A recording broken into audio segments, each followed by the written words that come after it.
Okay, Dottie, would you like to give us the word of the day? Good evening, fellow Toastmasters. And yes, the word of the day is assuage. Assuage. It is a verb. It means to ease, lessen pain. And the sentence.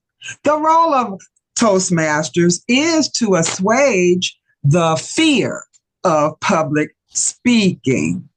And I will put all of that in the chat.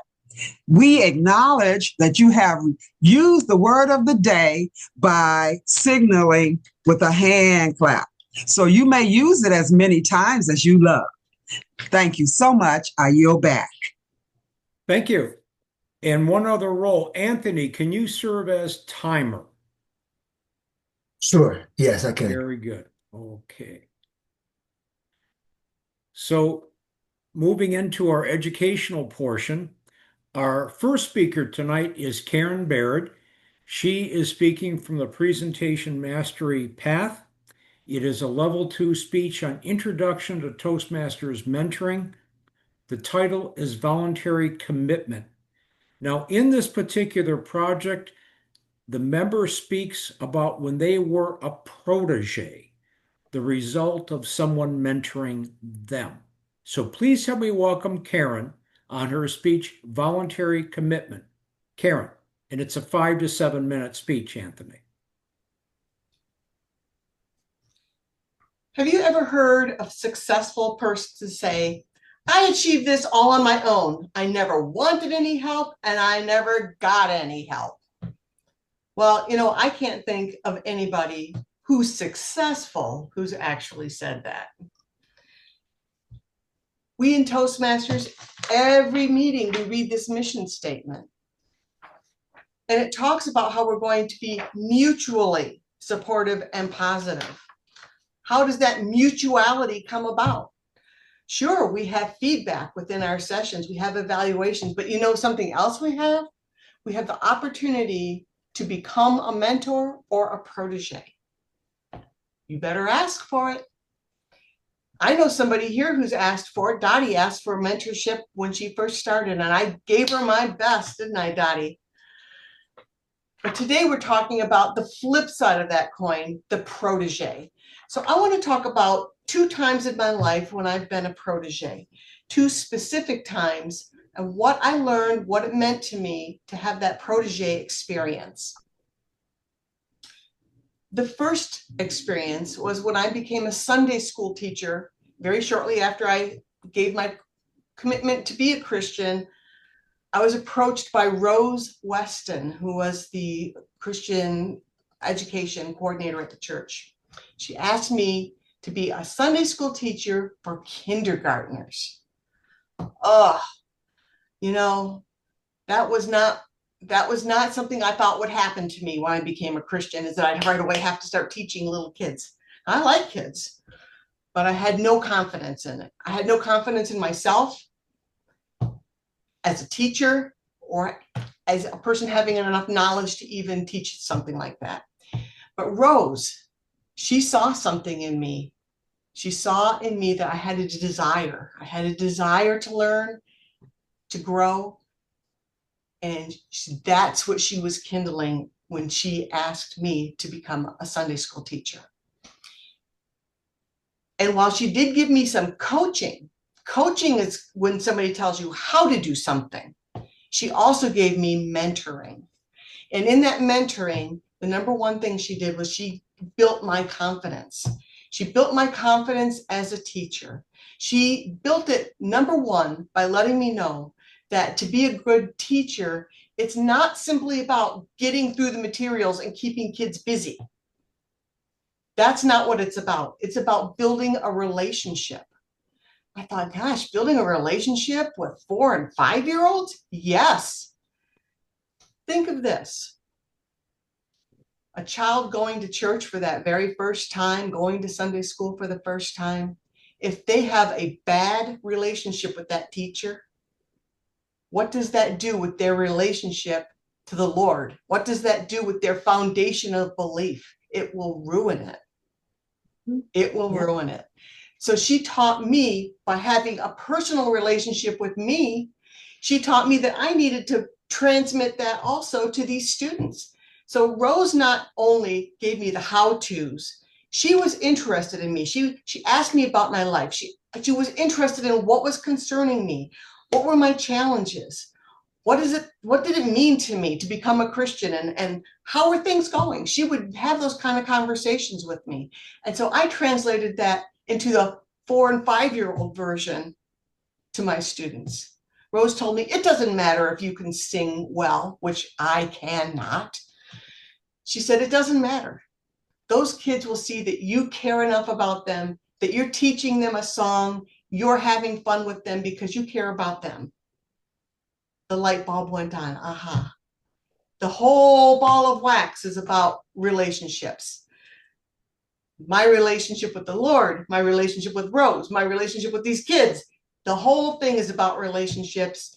And that was a big aha moment for me in that mentoring relationship. Because as a person who's introverted, my relationships were very guarded, very limited by my fears and by my lack of self-confidence. So she kind of helped me to punch through a wall.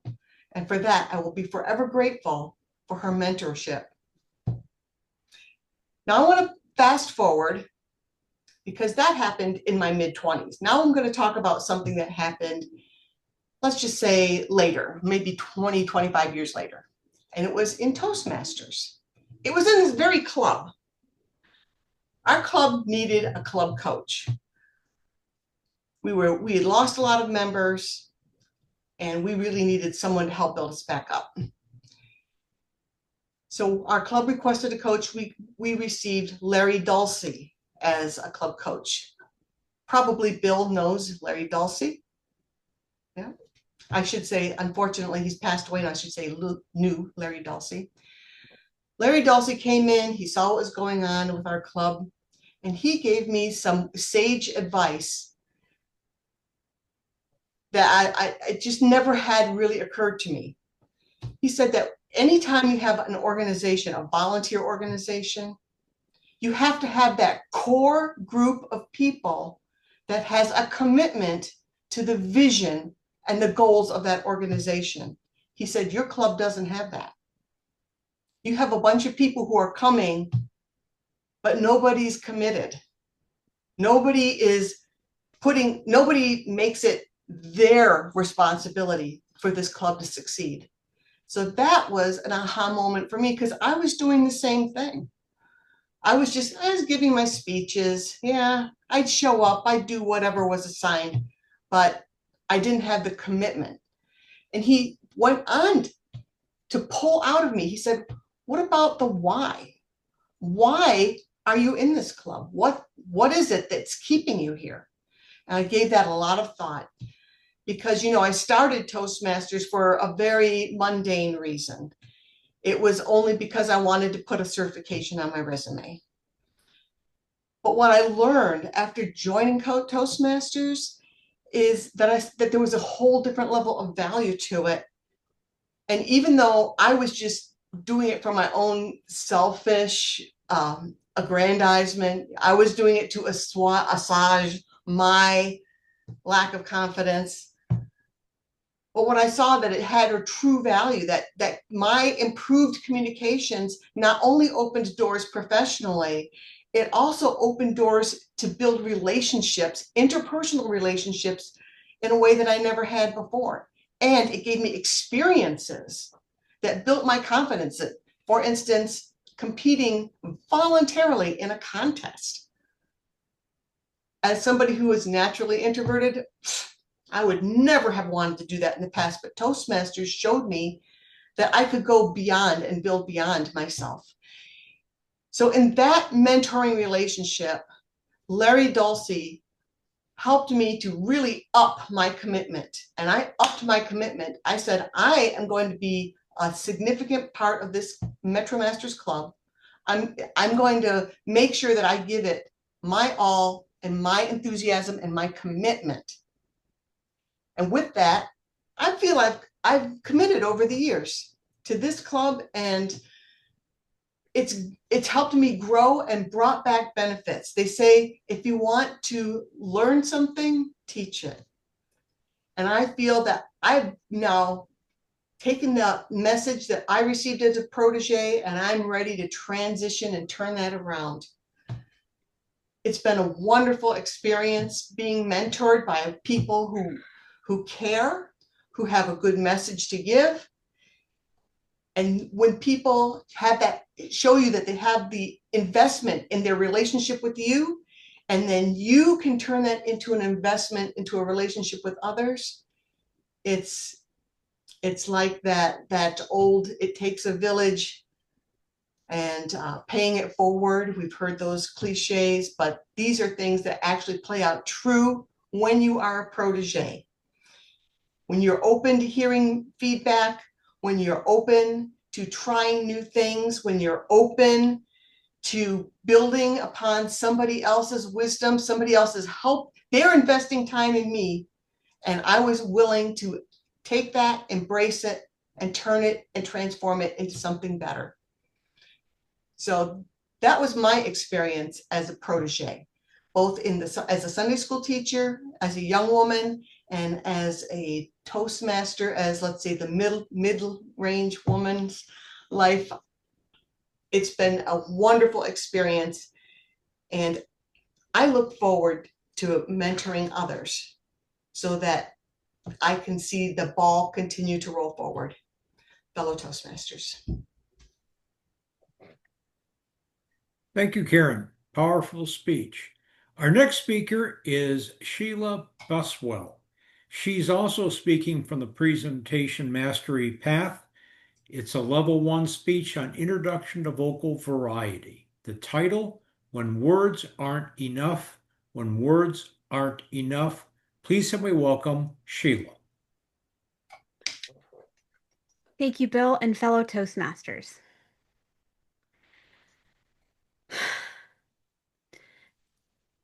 The title of my speech is When Words Fall Short. There are moments in life when words just fall short. When silence carries more significance than a Bible verse or science ever could. Last week, for me, was one of those moments.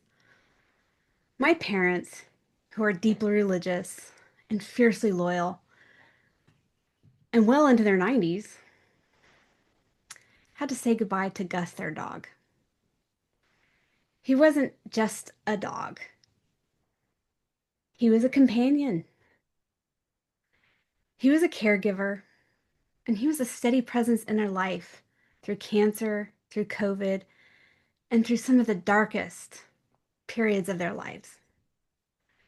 Gus was there when 2 of their adult children died, one through a long battle with alcoholism. One of their children, me, was diagnosed with a rare mobility condition that would eat away their mobility over time. My dad's younger brother died, and my dad watched over the years as my mom lost her sense of self through dementia, and she was more and more isolated through the loss of her eyesight and hearing. Gus became more than just his best friend. He was a steady presence in his life. But Gus was his best friend. And he was his last connection to the normalcy that he's had for his entire life.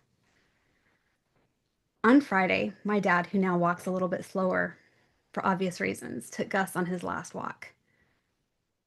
Not because the vet told him to, but because everybody knew it was time. My dad knew it was time. And honestly, Gus knew it was time.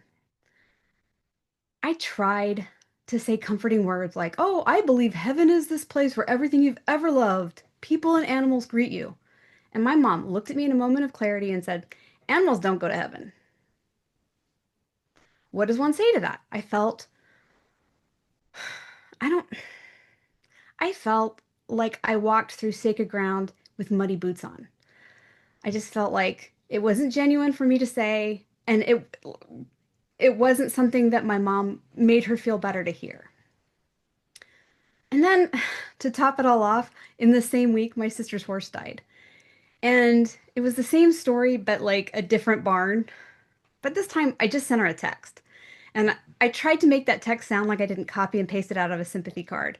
It said something like thinking of you and he was a good boy or something. I don't know. But it was really hard to convey all the meaning that I had for that. The truth is, it's not just a pet. It's not just a horse. It's not just a dog. It's a companion. It's a face that greets you at the door.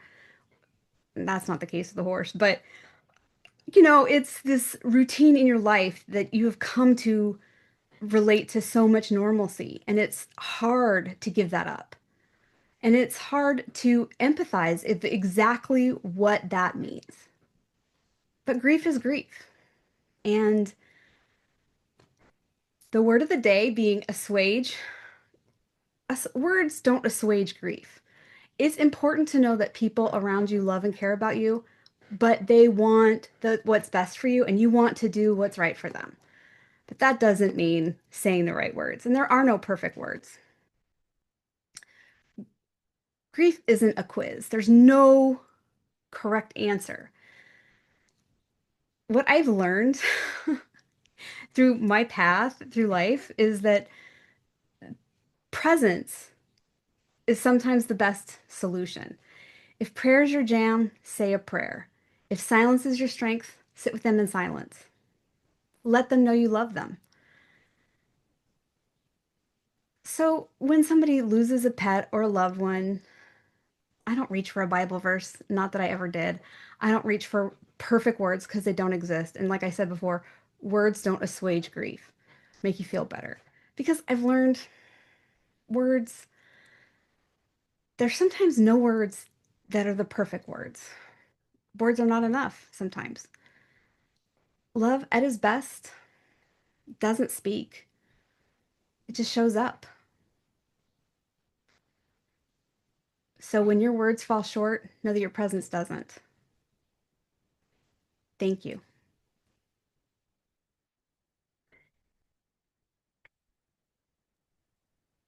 And thank you, Sheila. It's interesting when you talked about someone's presence can be the best gift because that's why they call it a present. Remember hearing that. How to assuage one's problems. Our next portion of our meeting is on table topics, and who'll be leading us on this is Karen. Karen, take it away.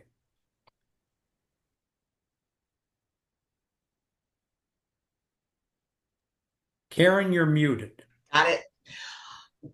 Today's table topics are going to be on the theme of vacation, but not a vacation that you may have ever taken.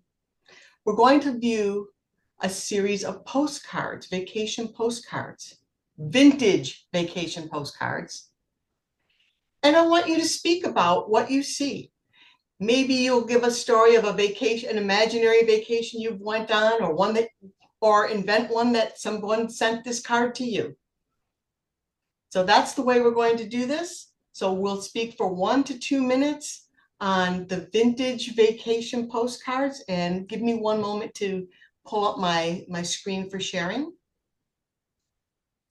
Whoops, that's not the pictures I want to share.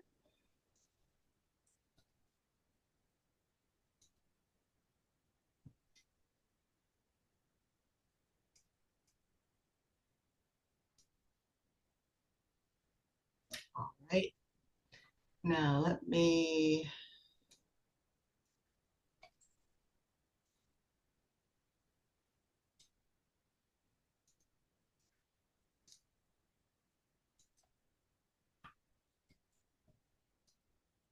All right. Oh, there's no surprise. Here's the first one. Who would like to volunteer? This is the only volunteer. After this, I'm going to start calling on people. So who would like to volunteer for the Aloha Hawaii? All right, we have Anthony Gore. Anthony, please speak to the Aloha Hawaii postcard. As I look at this picture, or good evening, Toastmasters. As I look at this greeting or this postcard, Aloha Hawaii, It takes me back to 2002, or I'm sorry, 2022, when I went to Hawaii for my cousin's wedding. If you guys can recall, I had a speech about don't crawl before you walk. So I instantly thought about my drone that I lost in the Pacific Ocean back when we were in Hawaii. But the trip overall was amazing. Just waking up at the top of the morning to catch the sunrise.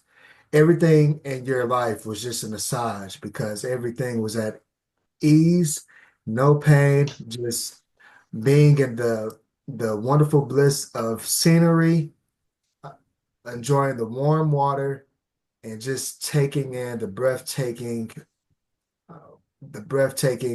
scenes. Thank you.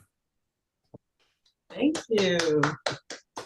All right, well, you know what? I will call a volunteer. I just won't show the picture first. So who would like to volunteer for the next postcard? Now, you know I'll call on someone if I don't see a hand go up. All Oh, right, I'll are go. you ready? I was trying to figure out how to put my hand up. I'll go, Karen. This is Oh, Sheila. okay, we'll go with Sheila. Sheila, you are next, and here is your postcard. Disneyland. Ooh, I went to Disneyland when I was like 5 years old. I have vague memories of it, but I love the idea of the happiest place on earth. And the idea of spreading that to other people and having people come there. People complain about price, but I think if you have kids, I don't have any kids, but I would love the people I love to be happy, even if it's for a day. I get a lot of joy out of Pixar movies. Pixar movies are my jam. I would like to see those characters. I went to Disneyland Paris actually in my 20s. I have a fear of those things in big heads, the mascots in big heads. And people love to have me around because it was not the happiest place on earth for me when like five Plutos and Snoopies and big-headed Mickey Mouse and Minnie Mouse, whatever, came to me. But oh my gosh, people loved that. Be around me. Everybody photobombed because all of the characters. So yay. I don't, I think I've met my time. That's my goal. Thanks. Thank you, Sheila. I'm going to just call on Dottie because I don't know if she's going to stay for the whole meeting. I want to make sure she gets her chance. Are you ready, Dottie? Yes, I'm ready. Okay. And here's your picture. Woohoo! My goodness.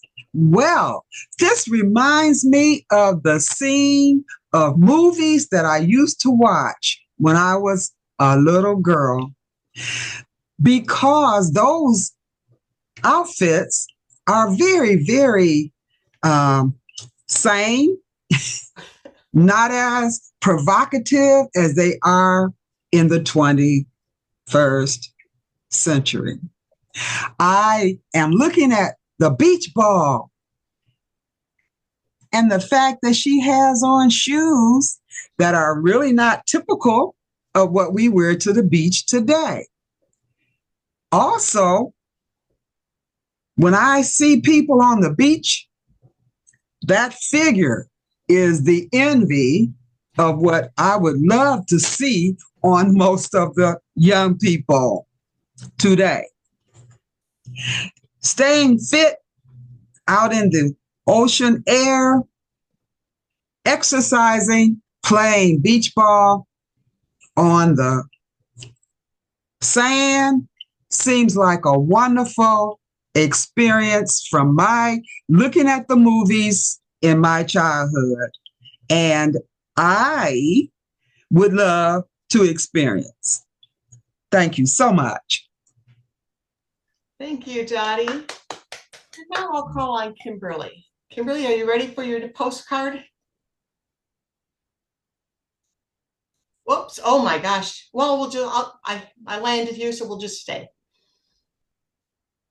This reminds me of my Dude Ranch vacation that I took at the ripe age of 12 years old.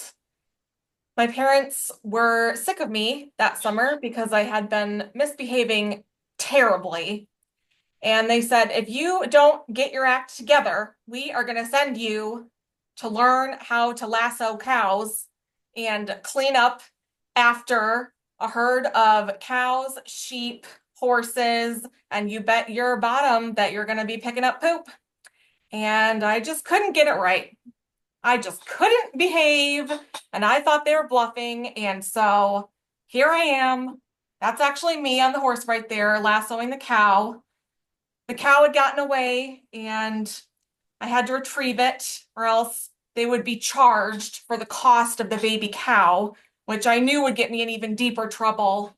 So this was my photo evidence that I had retrieved the baby cow at my dude ranch camp, and you bet that when I got home, I behaved. Thank you. All right, the next vacationer will be Artemis. Are you ready, Artemis? Yes. All right. Oh, an airplane.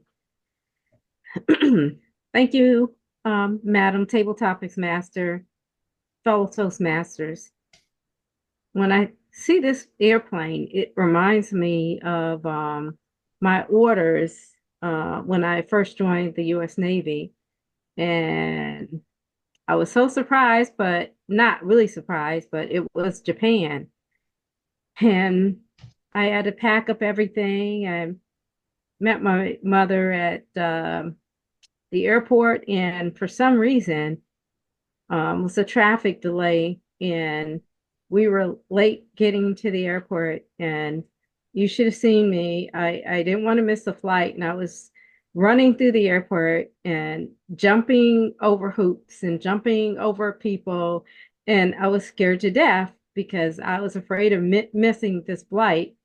I was just overwhelmed, but it just was so exciting for me to actually go there. When I got to the plane, I could see everybody's expressions on their face because they did hold the plane, but everyone was just had this perplexed look on their face. And I got on there so gracious and said, "Oh my God, I thank you so much. I'm just so." This is my first flight. It's like just joined the Navy, and I thank you, everyone. I apologize so much, but I couldn't stop apologizing. But it just reminds me of a happy time, though. I did make it. Thank you. Great story, Artemis. And now I'll call on Hessie. Hessie, here is your postcard picture. Vanessa, can you come close this door? What are you eating? Edinburgh What are you Castle. eating? I'm not Fish. exactly Oh. sure where Oh. that particular castle is, but it brings to my mind vampire stories Close of it. how the castle, how the vampires was live in castles like that and live in the basement in their coffins, and they had secret rooms and dark rooms in the daytime, and they always had someone walking around, and in my mind only, as a young person, loving vampire movies, I wanted to explore with them on the movies. Now, today, I'm not that interested. But during the time that I'm watching the television and they would show you scenes like this, and you know the vampire is hidden in there, I did want to walk the grounds and explore and see what was in the different rooms and find a secret passage and maybe some secret bodies or some secret people, like people that live under the stairs, things like that. And so this this picture just brings all those thoughts to me. I love the mountain view of it. I still enjoy that on anything that I see, postcard, picture, magazine, or whatever. I don't want to, at this time in life, I don't want to explore it, but I enjoy it because it's part of nature. And I sometimes feel, particularly like the Amazon or places where they have hidden castles or hidden ruins, that we as humans, we tend to override it with all our modern buildings and what have you, instead of leaving the old grounds as they are. So this particular postcard is fascinating to me because as I said, it brings so many thoughts to my mind. I don't have enough time. But it makes me think of, is there a vampire? Is it a modern vampire that can live in the daytime? Because the new vampires now, they walk in the sunlight. Mm. Or is it one of the old vampires who can't stand sunlight and living at the very bottom? And I don't see any people, and maybe that's the reason why, because the vampires have scared everybody away. But this is a magnificent postcard. Table topic master. Thank you, Essie. Now I'm just imagining bats flying out around that. Bats in the belfry. Yeah. All right. All right, Mr. Bill, Dr. Bill, give me a number between 1, 2, and 3, and that's how many postcards I'm going to go forward. 3. 3. Okay. 1, you could have had Egypt. I'll You take could have had a Egypt. fish biting somebody, Oh, but no, you have the Great Wall of China. well, thank you, Madam Topic Master, fellow Toastmasters. It was on May 2nd, 1981, that I actually visited the Great Wall of China. The day before, the group I was with, we went to the Forbidden City and to Tiananmen Square. Now, earlier that year, I had joined an organization called Toastmasters. And as we were driving out to the Great Wall of China, I was telling my fellow companions who had come from Hong Kong to Beijing and then later Shanghai. And tourism had only opened in the People's Republic of China that year. So I was one of the first actual tourists coming. And as we drove to the Great Wall of China, I told them about this neat organization called Toastmasters and what we did, but in particular, table topics. And to allay their fear, I said, we could try it because they had two different buses, and we had large tables of 10 people each, and we could just kind of pick a topic and just go around and discuss it. We could do a thing called table topics. So at lunch on the Great Wall of China, May 2nd, 1981, I introduced table topics to the Great Wall of China. And people were a little bit, it can't be that tough, until they thought, oh my goodness, this is harder than it looks. But assuage their fears, we did all well. Madam Topic Master. Well, hats off to you, Dr. Bill, for bringing Toastmasters table topics to the Great Wall of China. I'm thinking probably for the very first time ever. Thank you all for participating in table topics. I will now return control of the meeting to our Toastmaster of the day.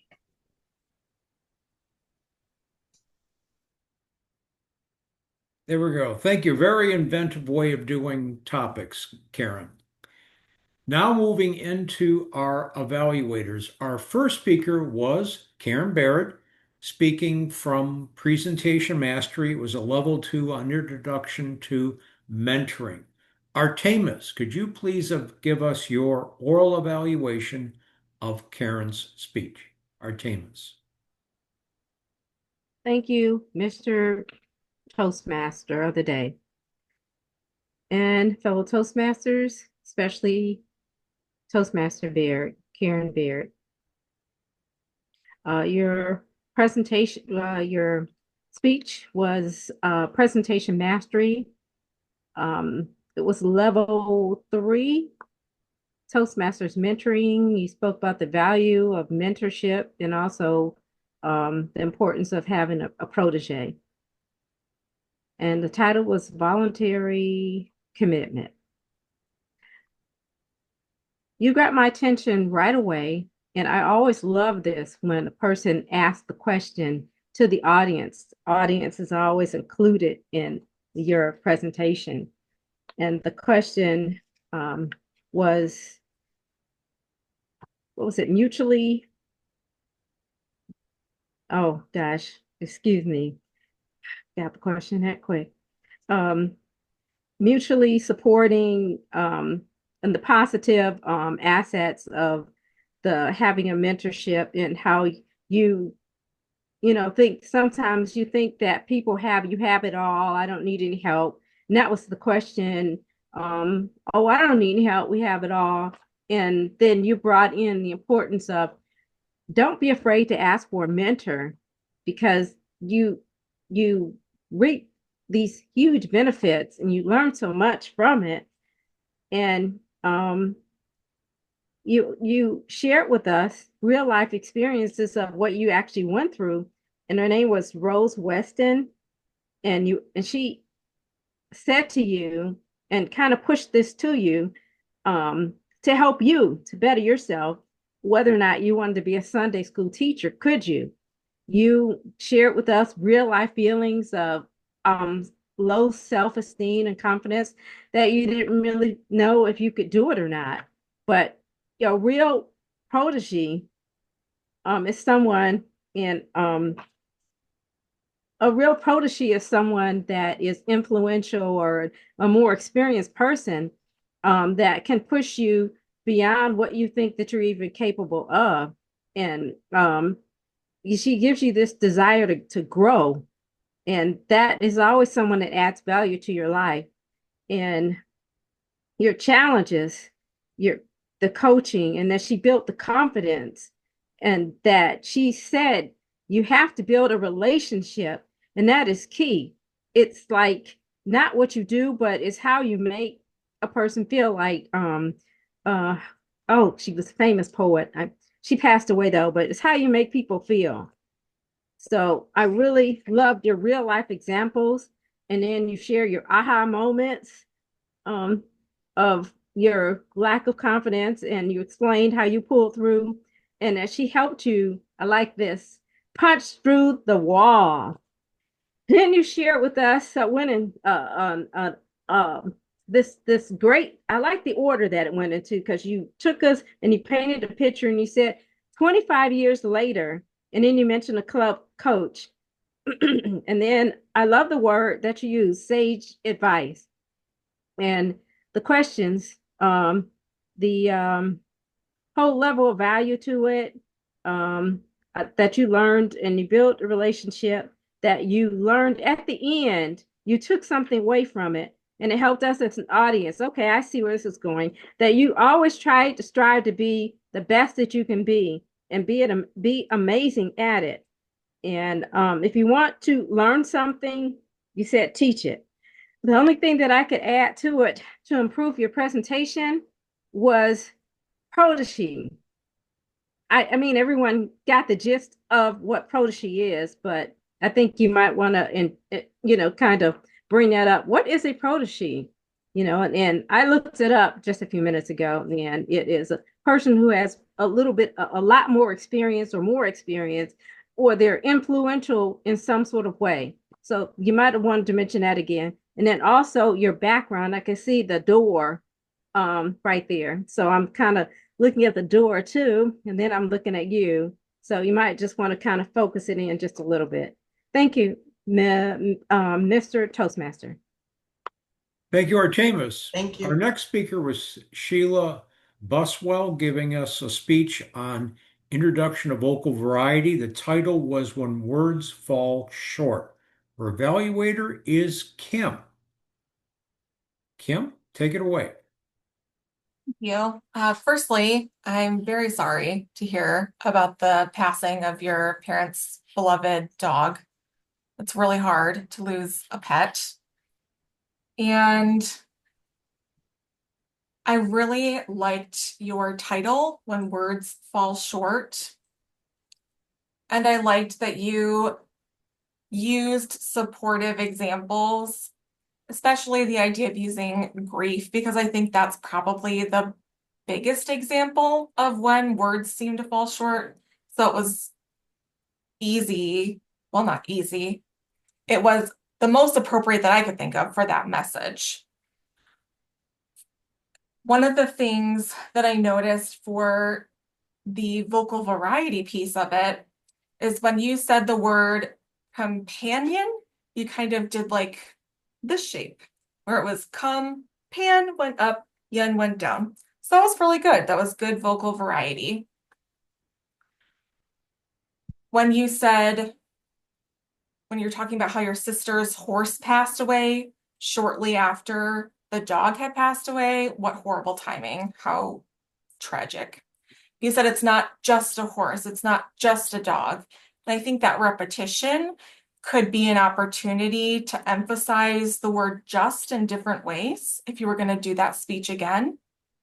One of the other areas where you did a good job for the vocal variety is you said, use the word want, and you really elongated the vowel in want. I want. So that was good vocal variety. And you have this really cute habit, I think, of doing these laughs when you're thinking of something, and it's so endearing. And I really enjoy that when you're speaking. I want you to keep that. Just be aware of it. It's so endearing and cute, and it makes me want to listen to you, and it makes me feel like I'm close to you in the room with you. So that's a good thing. Another positive was you had some really evocative language. You said you felt like you were walking through, you felt like you walked through sacred grounds with muddy boots on. What a visual. What a visual. Oh my gosh. I'm so impressed. And you said,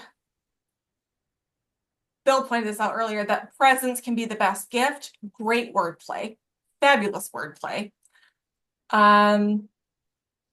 One thing that you could work on if you wanted to give the speech again in the future, understandably so, I could see that you were maybe referencing your notes because of your eye movement. So just be aware of that.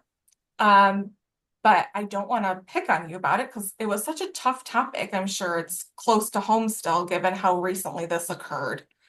But overall, great job. Your imagery is amazing. Your vocal variety was good. I can't wait to hear more. Good job.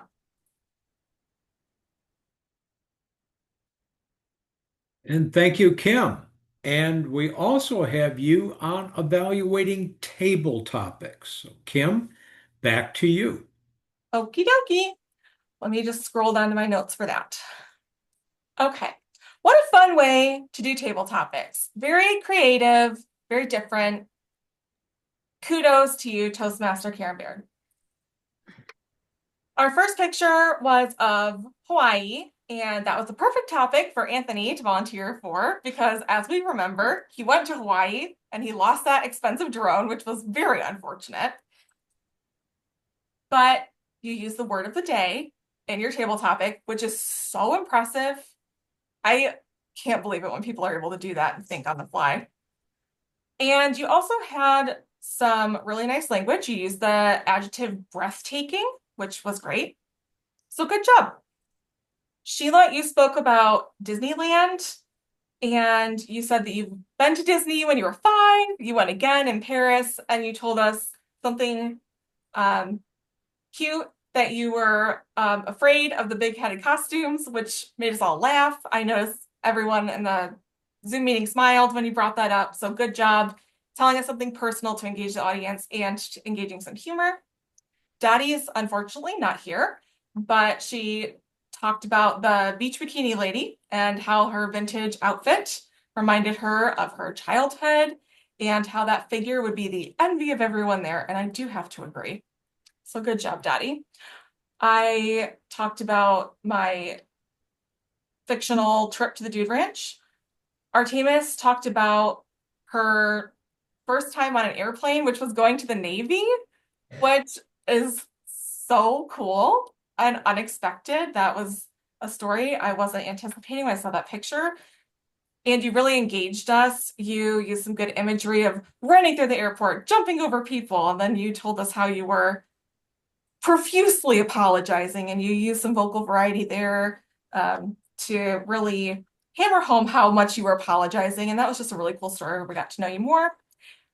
Hesse, you talked about your childhood curiosity and love of castles and vampires, which was really fun, and how you wanted to explore.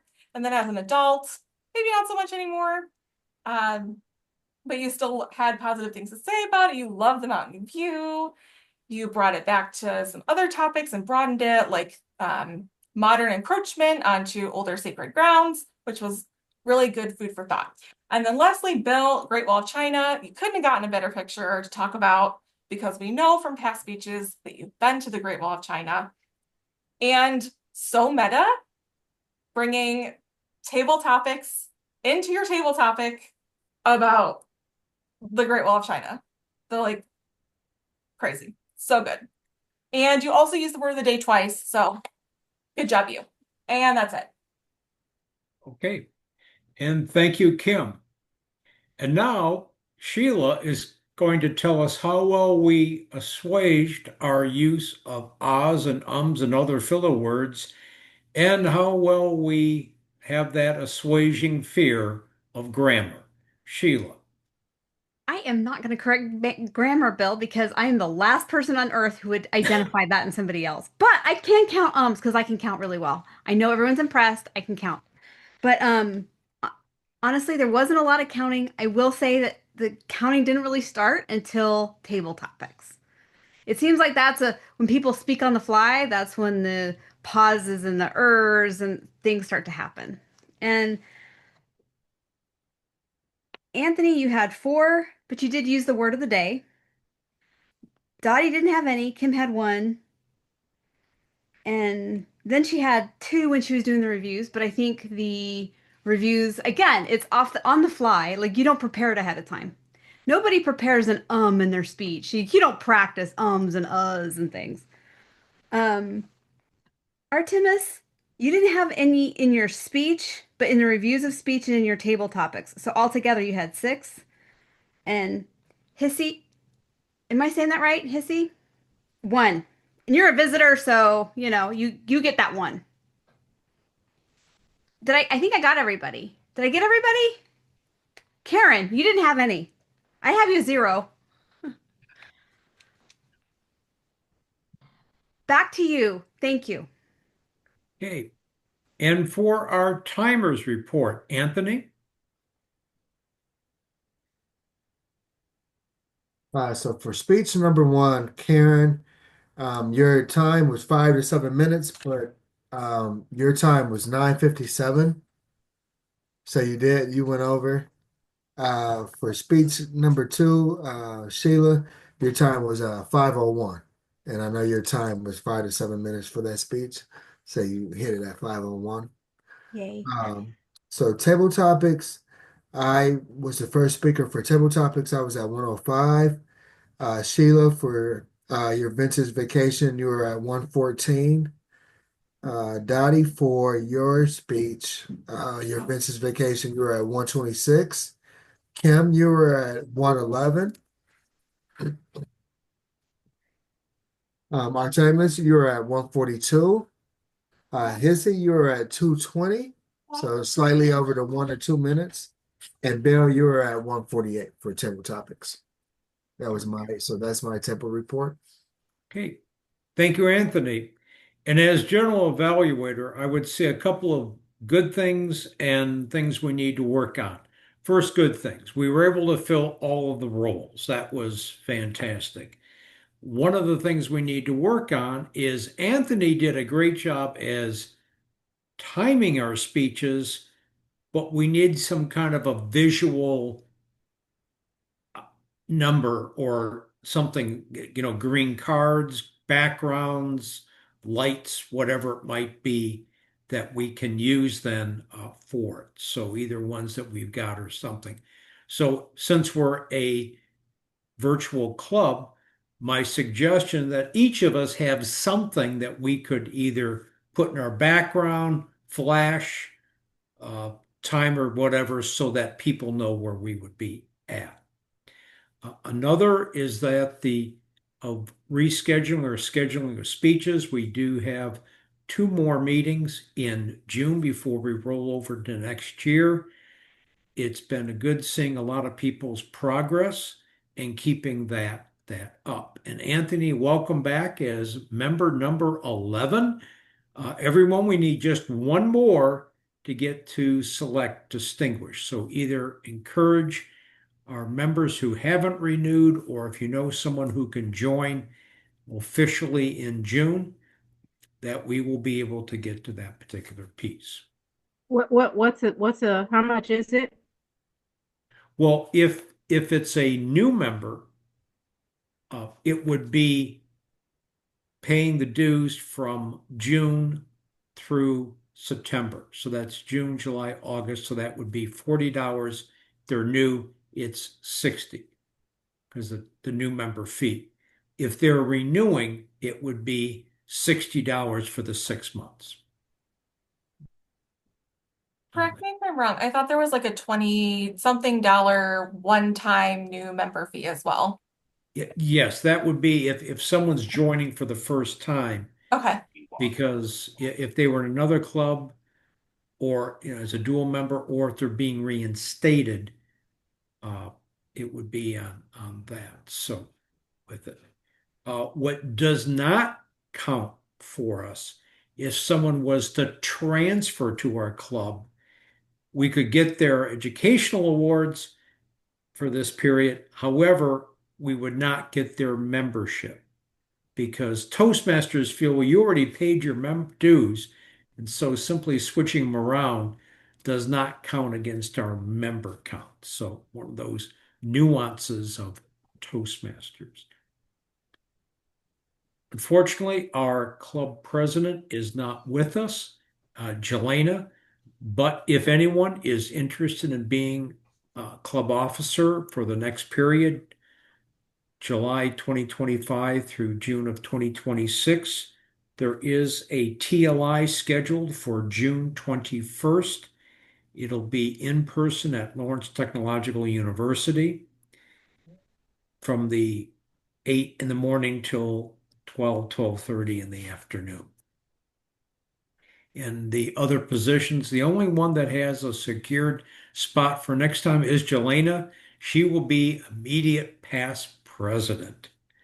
And though she's done a very good job as president, they prefer her not to be president again.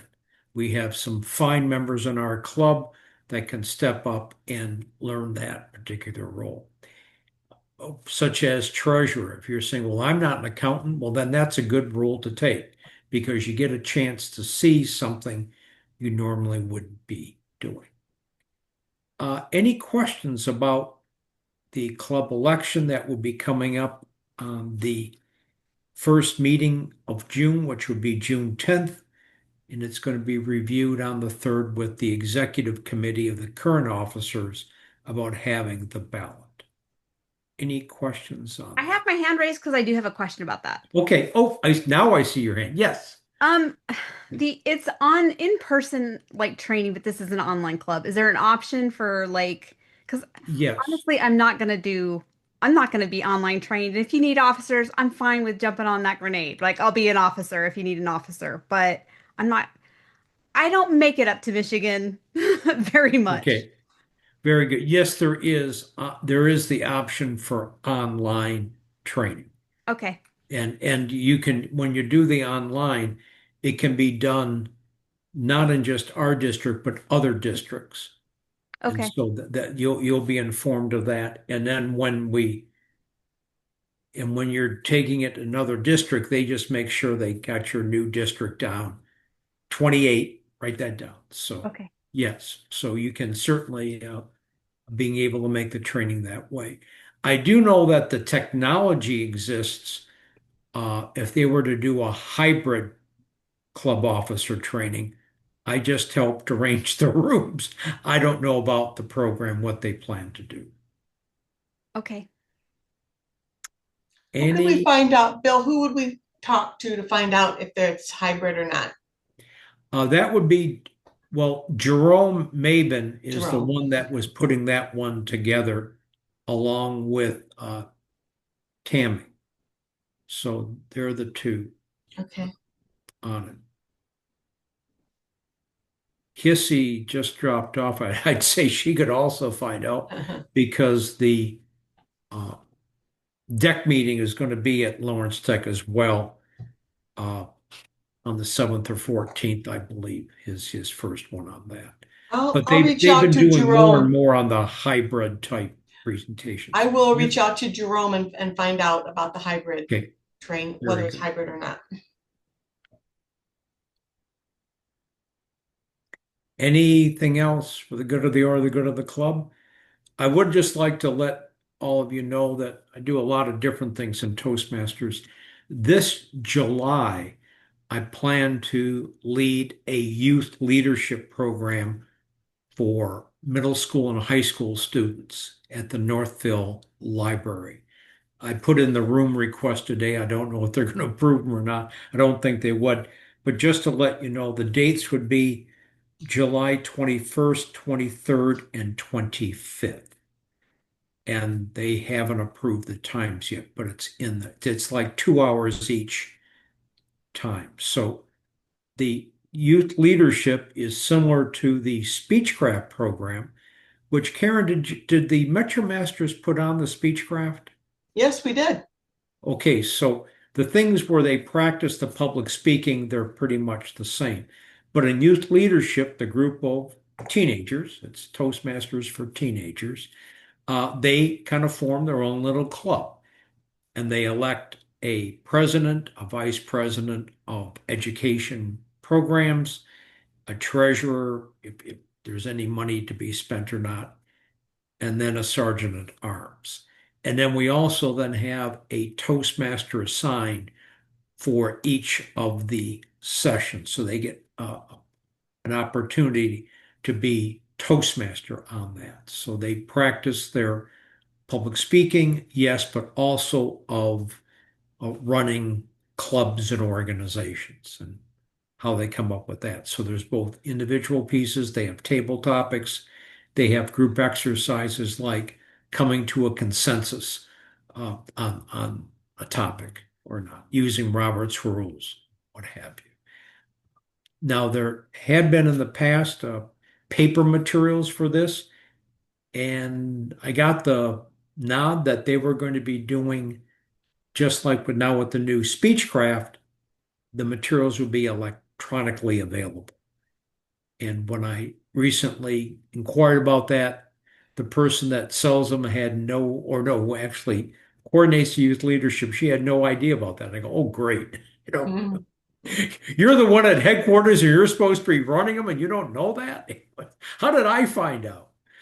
And so anyway, that's where it's kind of at. But it's kind of a fun program to learn, particularly for the young people. Now, what would it do for our club? Since we are a uh, online club, and when I've put it on in the past, the very last session, we invite the parents to come and witness, what their children are able to do. And then likewise, I would invite during the year the gavel leaders, as they call them, for a gavel club at Northville High School, which came out of this, and they're sponsoring this, is that they can attend our meetings only if their parent or guardian is with them. And it's a way for us to get more members uh, and on that. And then likewise, they can be connected with us that way. So when I was with the Visionary Virtual Voices Club for 2 years, we sponsored the youth leadership in Northville, where I live, and we were able to get the young people to kind of come on and witness that. And of course, it blew everybody away about how good they were at table topics, much better than us adults. So they have a lot of fun with that. I'm interested in it, but I just have to, match the see if it fits my schedule. That's the only thing. Okay, very good. What I can do is, Karen, is as we get closer, I'll Well, send you the schedule so you can see what it would be. Looks like Anthony raised his hand too. Yes, Anthony? Okay. yeah, So now, Anthony, you see at DAPSET, that would be a very good program for you to put on there for the young people that attend the agree. Detroit area. Is it? Tell us what Pre-college, that. Detroit area pre-college engineering program. We provide STEM programming for pre-K through 12th grade students throughout the state of Michigan. We annually serve about 23,000 students a year. Yeah, So that would be an interesting thing for you to coordinate at DAPSET. I agree. And then all the speeches you present, they count towards your pathways. Oh yeah, I agree. Okay, good deal. Is there an age limit on, or an age minimum rather, on what Oh, age a child has to be to participate in that kind of a program? thanks, Karen. They do have programs. They call them like high school or teenagers, so they have to be at least 13, through that. But I had done a youth leadership program at the Akiva Hebrew Day School. And so this was a middle school, and they were like 11, 12, and 13. So it just simply worked with that. So, it's sensibly, they have these because now what happens if someone turns 18? They could join Toastmasters, but they could still continue in the program, with their colleagues in high school. So there is the youth leadership program, there is the Gavel Club, where they can't join Toastmasters, but they want to practice it like we do. And then there is one on interpersonal communications. The materials are available from Toastmasters for any organization or group that's qualified to present to teenagers like teachers. Mhm. So the one thing here, I guess, I would say is the youth leadership. It has to be presented by Toastmasters and sponsored by a club. Oh, So, Bill, you could put me down. I have a lot of years of experience, even though I'm still nervous at a lot of it, but I got a lot of paperwork. I like to be a mentor, you know, okay, maybe very dig up good. some stuff in my little cubby hole. Yes, excellent. Yeah, Bill, we'll be in touch, but just let me know in what capacity I can serve. Okay, very fine. So when it gets solidified, I'll send out the information to everyone so you two can come. And then what I'll do as well, not to take up anyone's more time, for the, I'm looking on my screen here. For the meeting on June 10th, I see that Dottie is speaking, Jelena, Karen, and Bill Liverman. Now, Karen, Kimberly and I switched, so Kimberly will be okay, very instead of good. me. Do you want me to make that switch here? Yes, Yeah. please. Okay. I won't be in attendance for the Juneteenth or the June 10th meeting. My wife is expecting our son June 12th, so Oh boy. I'll Ooh. be busy in the next few Boy, weeks. you'll have a lot of good stuff for Oh. you. Yes. Yeah. Well, Anthony, I now no pressure here, but when my wife was in labor with our daughter, Mhm. uh, it was on October 17th because I was there at the hospital with her waiting. Okay. She went in that morning for one of the stress tests. Ladies, help me here. It was a testing, and then that's when her water broke. So No. I got to the hospital, Mhm. but I'm just sitting there with nothing to do. So I brought stuff with me, but I was putting together all the chartering materials documents for the new club, Club 2883 at Lawrence Tech, which is Oh, now Innovative Orders. And nice. so my daughter was born on Tuesday, October 18th at 4 a.m. And then after daughter was safe in the nursery and my wife was sleeping well in her room, went home and showered. And when I returned to the hospital, on the way I stopped and, went to the post office and mailed the big box of stuff that I had to send in. So I birthed the club and I birthed the daughter on the same day. So if that's the case, if she hasn't delivered yet, I'll be on June 10th. Yeah, okay, there you go. Thank you, Bill. Okay, and then I'll send, let me see here. I will not be there either, but I don't have a good reason like Anthony. Like I'm just not going to be there. I'm going to be visiting my parents in Arizona. So That's a good reason. They need family right now. Well, I won't be at the meeting. I'll be in Provence, France. Wow. So anyway, so our speakers will be Dottie, Jelena, and Kim. Very good. Okay, then I'll send this out right now and we'll go from there. So anything else for the good of the order, good of the club? Yes, if it's possible, can I take a picture of everyone? Oh, yes. Okay, here it goes. Oh, I saw Kimberly Barrett Cooley getting ready. There she goes. All right. Um, let's see how this one. Oh, let me just take another one. Bill, you weren't smiling. Okay, there we go. Oh, there it is. All right. Thank you. We'll be in touch. Thank you. Thanks. Thanks, everyone.